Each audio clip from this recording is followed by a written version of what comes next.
हाँ, ये सचिन बारसागड़े और ये हमारी कॉलेज पूरी, और ये मेरे दोस्त मिलिंद पर्वतकर और ये बालाजी न्यूड़ीकर, और ये हमारे कॉलेज की बहुत बड़ी गेट, इंडिया गेट से भी बड़ी। और ये हमारा जूनियर,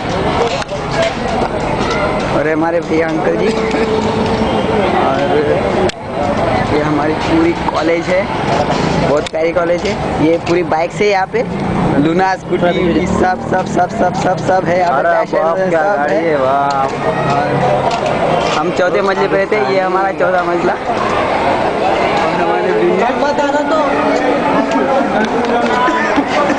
और यहाँ पर शूटिंग अभी यहाँ पे बंद हो रही है,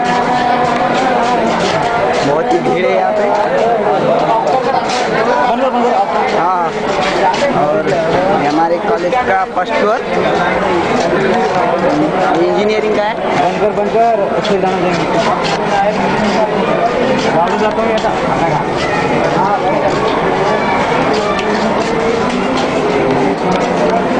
ये हमारा ऑफिस है, बाबू की रूम।